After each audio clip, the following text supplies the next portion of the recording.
Hello friends, I welcome you all to our channel of School Learning and let's begin with the topic.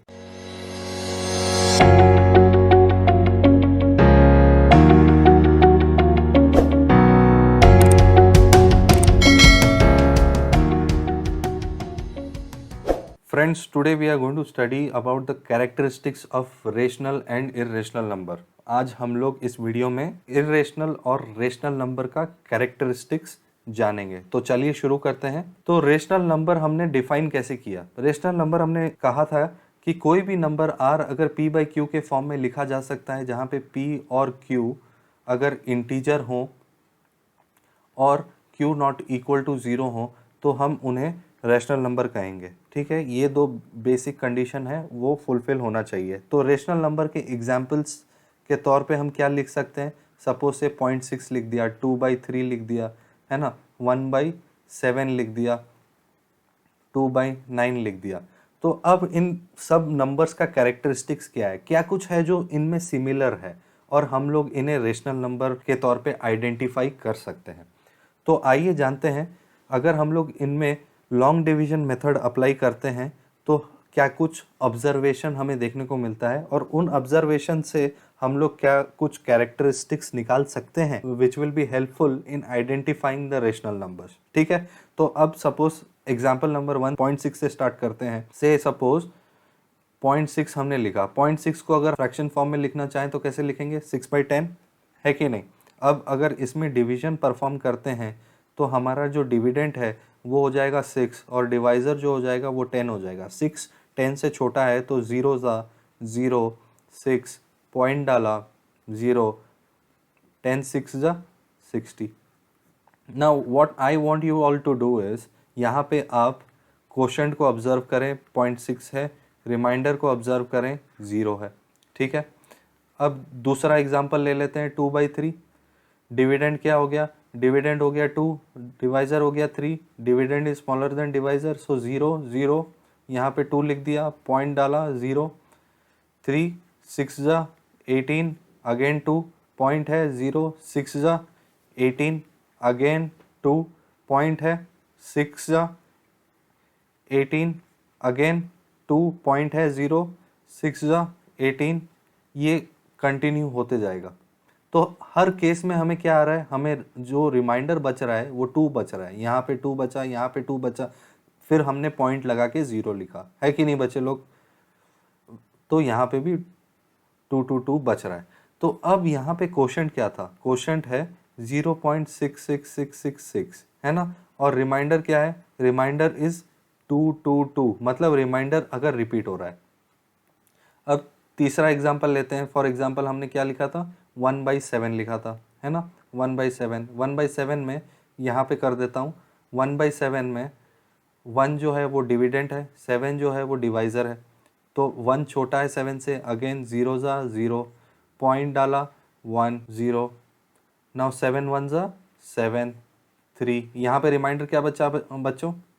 1, यहाँ पे क्या बचा बच्चों? 3, अब 30 पॉइंट डाल के, नाउ 7 4 ज़ा 28, अब रिमाइंडर क्या बचा? 2, मैं लिख दे रहा हूँ साइड में। ये ऑब्जर्वेशन से बच्चों, ठीक है, ये ऑब्जर्वेशन हम लोग देख रहे हैं कैरेक्टरिस्टिक्स फाइंड करने के लिए। तो पॉइंट यहाँ पे है तो 0 अगेन, तो 2 ज़ा 14, 6 अगेन हाउ मच? 0, अब 7 8 ज़ा कितना है बच्चों? 56, 4 अगेन 0, 5 ज़ा 35,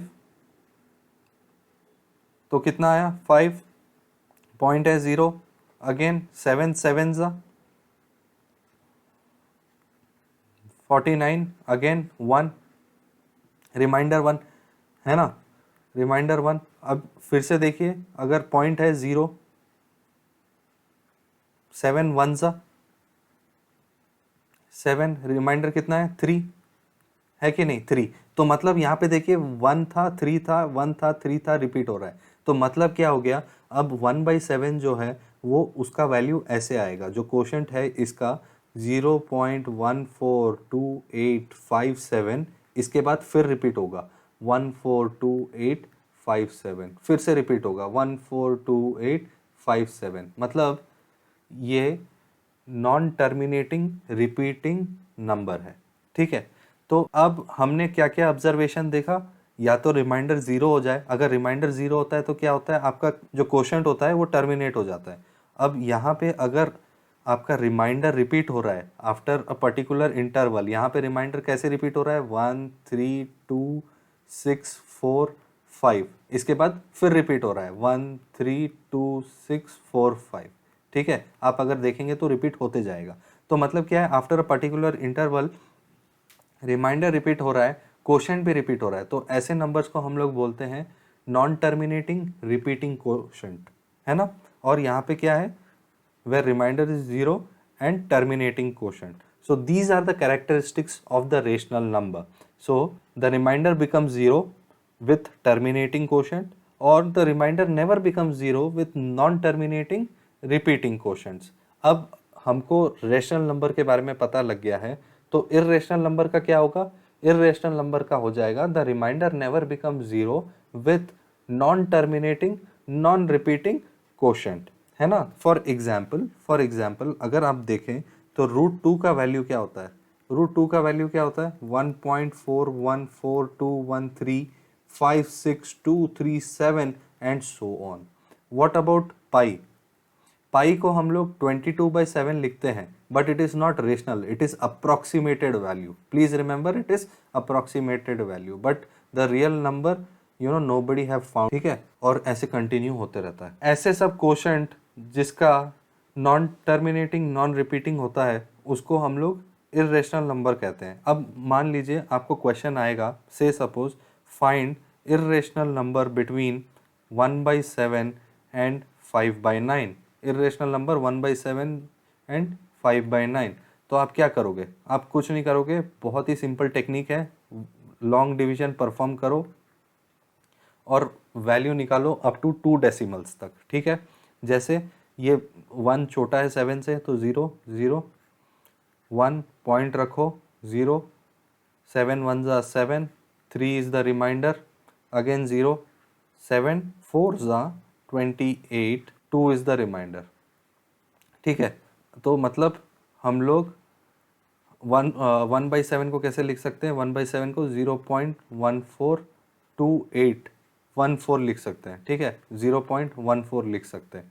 अब 5/9 को कैसे लिख सकते हैं बच्चों, 5 डिवाइडेड बाई 9, 0 0 5 पॉइंट रखो 0, है ना, 5 9 जा 45, 5 रखा, है ना बच्चों, पॉइंट है 0, अगेन 5, तो 0.555 रिपीट होते जाएगा, 0.5555, तो व्हाट विल राइट 0.55।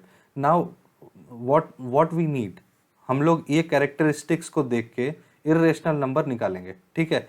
तो 0.14 और 0.55 के बीच में हमें इर्रेशनल नंबर निकालना है। तो आप कुछ भी ले लीजिए, जैसे इन नंबरों के बीच में आप कोई भी नंबर ले लीजिए, जैसे मैं 0.15 से स्टार्ट कर रहा हूँ, ठीक है, 15 16 17 28 9 2, ऐसे कोई भी सीरीज आप लिख दीजिए जो रिपीट ना हो, जिनमें कोई फिक्स्ड पैटर्न ना हो, तो वो इर्रेशनल नंबर हो जाता है। अब एक और अगर फाइंड आउट करना है तो क्या करूँगा, मैं लिख लूँगा 0.55 है तो 4 5 6 2 8 9 3 4 4 6 ऐसे, ठीक है। क्यों, क्योंकि the quotient is non terminating and non repeating, so that is the reason why we say these numbers are irrational, ठीक है। आगे बढ़ते हैं। अब how to express a decimal number in the form of p/q। यहाँ पे हम लोग क्या ऑब्जर्व कर रहे हैं, the quotient, this is nothing but the quotient और द नंबर, ठीक है। ये नंबर क्या है, ये 0.666 क्या है, कोई p/q है, अगर आप डिवाइड करोगे तो क्वोशंट ये आएगा, ठीक है। That means it is the same representation of this number. Now what we do, we write it as 0.6 bar. This bar indicates the repetition of this number, ठीक है। ये अगर ये नंबर रिपीट हो रहा है तो ये कौन से प्लेस में बार आया, 10th प्लेस में बार आया, ये लिख लीजिए आप लोग, नोट करिए, अभी ज़रूरत पड़ेगा। अब 0.47 को कैसे लिख सकते हैं, 0.47 बार कौन से प्लेस में आया, 100th प्लेस में आया। यहाँ पे 0.001 बार लिख दीजिए, कौन से प्लेस में आया, थाउजेंड्स के प्लेस में आया। ठीक है, अब इसको कैसे किया जाए? अब मान लो x equal to, let x equal to 0.66666। Okay, what we do is, ये कौन से प्लेस में है बच्चों? 10th प्लेस में है, तो what we do, we multiply 10 into x. ठीक है, तो 10 इंटू एक्स का मतलब क्या है? 10 इंटू 0.666 सो ऑन। तो इसका वैल्यू क्या आ जाएगा? 6.666 so on equal to 10x। Now 10x को हम लोग क्या करूँगा, मैं ये जो नंबर है इसको मैं इंटीजर अलग कर दूंगा और डेसिमल अलग कर दूंगा।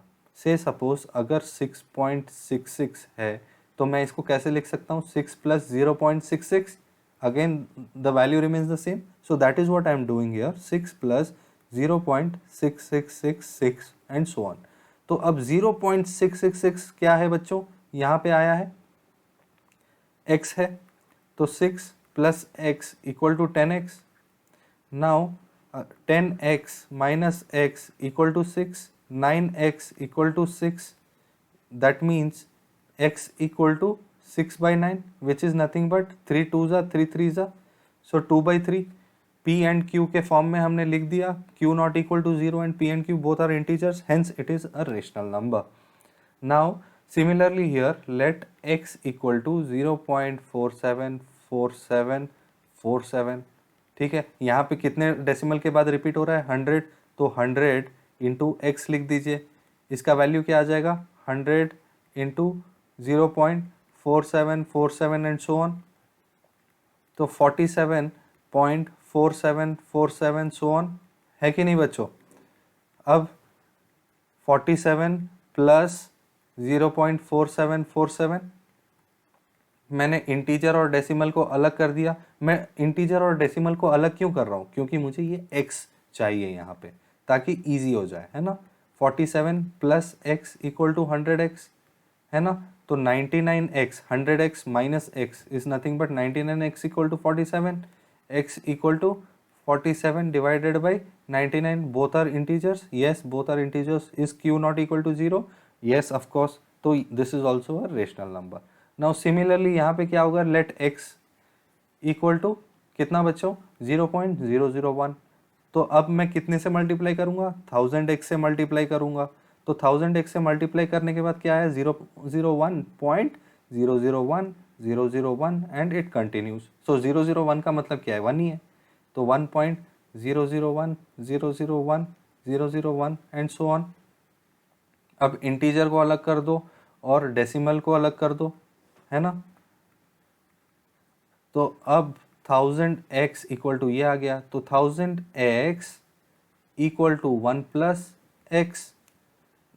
अब 1000x माइनस x क्या हो गया? 999x equal to 1। So x equal to 1 divided by 999। Again p and q both are integers, q not equal to 0, hence it is a rational number.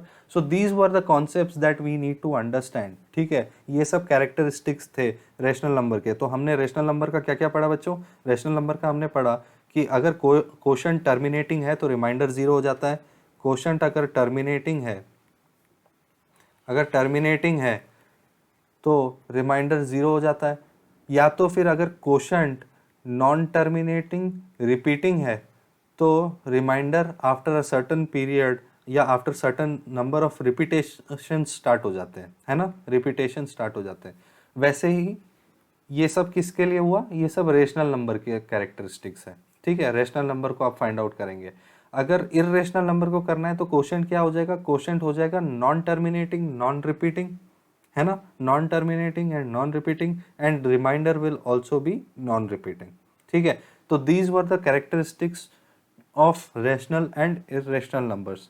मैं उम्मीद करता हूँ कि आप लोगों को सब समझ में आया होगा और आप exercise 1.3 NCERT CBSE 9th class के टेक्स्ट बुक को अटेम्प्ट करिए। इस कॉन्सेप्ट से आप डेफिनेटली कर पाएंगे और मैं आपको मिलता हूँ अपने अगले वीडियो में एक नए कॉन्सेप्ट्स के साथ।